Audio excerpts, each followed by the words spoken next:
E aí, galerinha, beleza? Dando continuidade aos nossos vídeos e sendo mais específico, dando continuidade à história de Jacó, capítulo 29 do livro de Gênesis, o versículo 31. Nessa parte da Bíblia aqui nós iremos ter, como eu disse para vocês, a narrativa do momento em que Lia e que Raquel ela vai ter os filhos de Jacó. A gente sabe, só mais uma vez frisando, que Jacó ele teve 12 filhos.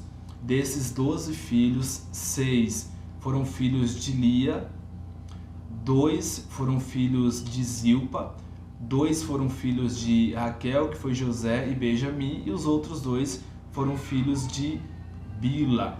Jacó tem uma filha, como eu disse para vocês, Diná. Diná é filha de Lia, só que Diná ela acaba não tendo tanta importância na narrativa bíblica. A gente vai ter ali um outro capítulo que vai falar sobre o momento que ela é estuprada, mas isso é conteúdo para os vídeos futuros, tá? Continuando ainda as introduções sobre esse momento, essa parte da Bíblia, ali a partir do versículo 31, os filhos, pessoas, vocês já sabem, mas acho que vale a pena trazer aqui novamente para o pessoal que não conhece a Bíblia, não conhece a história ali de Jacó, de Lia e de Raquel. Os filhos, eles eram considerados uma bênção. Isso significava que Deus ele estava com aquela família, estava com aquele casal. Ou seja, se Jacó ele não tivesse tido filhos ou as suas esposas, para o momento e para a região que ele vivia, era como se ele não tivesse a presença de Deus na vida dele. Em alguns casos, era como se ele tivesse uma maldição sobre ele. Então, quanto mais filhos uma mulher tivesse, isso significaria que ela era uma mulher extremamente abençoada por Yahvé. Então, por esse motivo e por outros também, nós iremos ter, durante a narrativa bíblica, as mulheres dando tanta importância aos filhos. Tanto que em relação a Lia e a Raquel, a gente vê uma disputa. Tem aqui, a partir do versículo 31 do capítulo 29 do livro de Gênesis, uma narrativa que Moisés ele traz, só que essa narrativa ela funciona como se fosse uma disputa. Lia teve ali o seu primeiro filho, que foi, acho que Rúben, e aí depois Raquel vai ter outros filhos. É meio que uma disputa, tanto que Lia ela vai entregar a sua escrava para Jacó, e Raquel também vai fazer a mesma coisa. Ela entrega a sua escrava para Jacó ter relações com ela, para que através dessa escrava ela tivesse um número maior de filhos. Como que funciona, pessoas? Essa ideia da matriarca da família, ou da esposa, entregar sua escrava para o seu esposo para ter filhos. Eu já falei também em vídeos anteriores, mas vou só trazer aqui um resumo. A partir do momento que uma mulher ela não tinha filhos, ela entregava sua escrava, a escrava tinha filhos no lugar dela, e a matriarca adotava essa criança. Era como se o filho da escrava fosse filho dela. A gente tem aí, de certa forma, um instituto do direito, que é o Instituto da Adoção. Então essa era a ideia. Os filhos das escravas, tanto de Raquel quanto de Lia, seriam filhos dela, só que filhos por adoção. Não seria filho da escrava. Então a gente vê essa competição. Em relação a esse momento, a gente vê que Lia ela era desprezada. A Bíblia vai trazer essa expressão, que Lia era desprezada e Raquel era amada. Eu acredito que é um termo um pouco pesado, e principalmente para Lia, Lia ela é colocada em segundo plano. Ela amava também a Jacó, mas Jacó tinha uma preferência por Raquel. O que eu acho interessante, e acho que as lições que a gente consegue extrair aqui desse texto, ou dessa passagem bíblica, é que por mais que Lia ela fosse desprezada ou ela não assumisse o primeiro lugar na vida de Jacó, Deus ele olhou para Lia, ele olhou para esse desprezo e abençoou Lia. Porque quem vai ter filhos primeiro é justamente ela, e é justamente Lia que vai dar origem ao Messias. Eu falo da origem, pessoas, ao Messias, porque Cristo ele vai descender justamente de Lia. Tanto que a gente tem um dos filhos de Lia, que é Judá, e Cristo é descendente da tribo de Judá. Tanto que a gente tem a expressão que Cristo é o leão da tribo de Judá. Então, assim, a esposa mais amada, que era Raquel, ela não foi a escolhida por Yahvé para dar origem ao Messias, é justamente Lia. E além disso, é ela quem vai ter filhos primeiro, ela que vai ter um número maior de filhos. Por que eu estou dizendo isso para vocês? Às vezes, os menos favorecidos justamente esses que Deus ele olha, que Deus tem um afago especial. Olha que bacana, a gente tem Raquel de um lado, a gente tem Lia do outro, a gente tem Raquel sendo mais amada, sendo mais favorecida por Jacó, e Lia sendo desprezada, assumindo um papel secundário dentro desse relacionamento. E aí Yahvé justamente vai olhar para Lia, que era a menos favorecida. Então, assim, da mesma forma acontece nas nossas vidas, tá? Talvez em alguns momentos a gente não se sinta tão importante, talvez nós assumimos aí papéis secundários em alguns momentos, ou temos um sofrimento, e é justamente para esses momentos ou para essas pessoas que Deus ele olha e que Deus tem aí as suas bênçãos preparadas, tá bom? Então, se por algum motivo, colega, você acha que você não tem importância dentro da sociedade, talvez você ache que você assumiu um papel secundário, não só dentro da sociedade, mas dentro da sua família, dentro do local de trabalho, ou até mesmo dentro da escola ali, para quem estuda, tente entender que é justamente para você que Deus olha, é justamente para você que Deus ele dispensa uma proteção maior e um afago maior.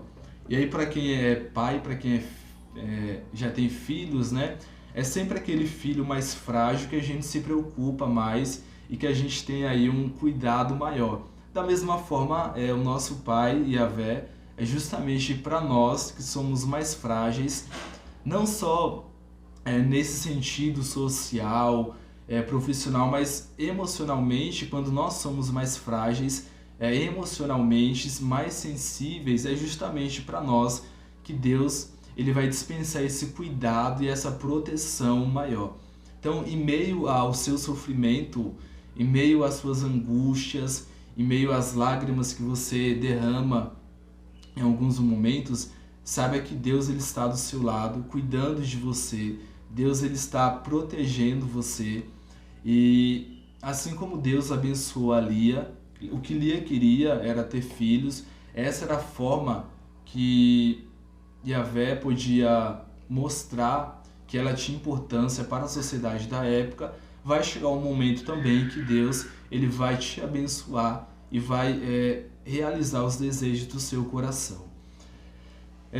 Uma coisa que eu acho que fica legal a gente comentar sobre essa parte aqui da Bíblia, a gente finalizando o capítulo 29, é que Jacó ele tinha acabado de ter um encontro com Deus, ele tinha recebido um sonho, visão, tinha tido um contato muito forte com o mundo espiritual.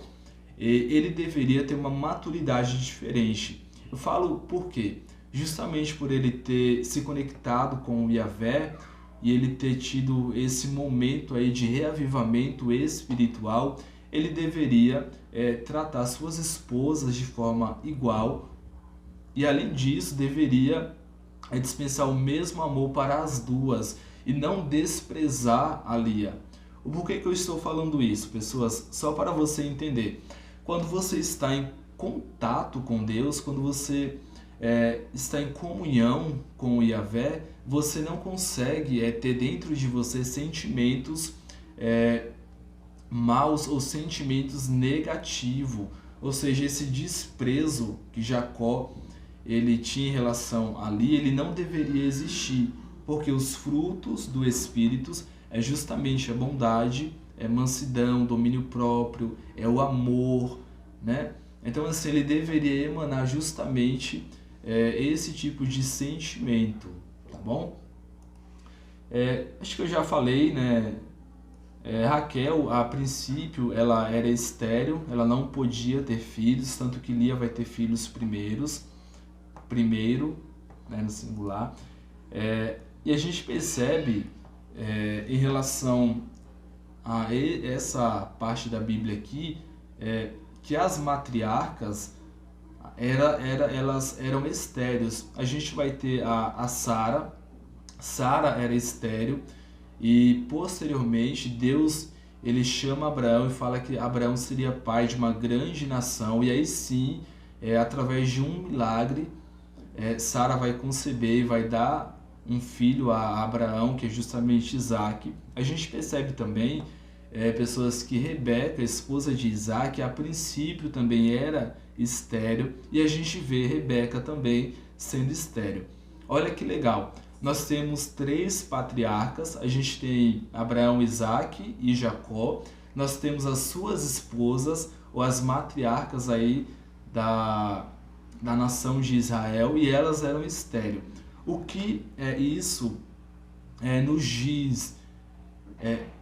Esse fato em comum entre elas traz para nós que a história de Israel ela é fruto de milagres, ou é fruto do operar de Deus. Ou seja, se não fosse a mão de Deus operando ali na vida de Abraão, Isaac, Jacó e das suas esposas, nós não teríamos as 12 tribos de Israel, ou nós não teríamos as promessas que Deus faz a Abraão sendo cumpridas, de que ele seria pai de uma grande nação e que através dele os outros povos seriam abençoados. Quando a gente traz isso para a nossa realidade, a gente percebe que toda prosperidade que existe na nossa vida e a prosperidade que ainda vai existir é fruto da mão de Deus ou do operar de Deus nas nossas vidas. O que eu estou querendo dizer com isso é que se você hoje prosperou por algum motivo, se você conseguiu alcançar algo na sua vida, é porque existe a mão de Deus, é porque existe o operar de Deus na sua vida de alguma forma. Em alguns momentos a gente não vê o operar de Deus, mas saiba que Deus está sim operando na sua vida através de milagres, e muitas vezes milagres que a gente nem percebe. Pessoas, eu vou finalizar o vídeo. O vídeo está um pouquinho longo, mas eu acho que as notas introdutórias em relação a essa parte da Bíblia aqui, né, mais uma transição mesmo de vídeo. Acho que a gente comentou, né, acho que tudo que eu precisava. A partir do próximo vídeo eu irei dar continuidade e a gente começa a falar sobre Rúben. Rúben vai ser o primeiro filho de Jacó. Existe uma controvérsia em relação a isso, mas o posicionamento é de que ele foi o primogênito de Jacó. E eu começo definitivamente a falar sobre os filhos de Jacó, sobre todos eles de forma individual, tá bom? Mas acho que é isso, tá, pessoas? Que você entenda que a sua vida de alguma forma é fruto do operar de Deus, do milagre de Deus na sua vida, assim como foi em relação aos patriarcas. Que você entenda também que essa ideia de que o camarada pode ter 2 esposas é uma visão equivocada, não é a vontade de Deus para a sua vida, né? Algumas coisas acontecem, estão relatadas na Bíblia, para a gente ver e conseguir extrair algumas lições, mas não significa que Deus ele aprove tudo que a Bíblia traz, ou toda a narrativa bíblica, ou também que todo o comportamento dos personagens bíblicos nem sempre tem a aprovação de Yahvé, tá bom? Mas é isso. Deixa o like, se inscreve, tá, no canal, você vai me ajudar bastante. Eu vou entender que o conteúdo está sendo útil para você. Abraço, oro sempre por vocês e até o próximo vídeo.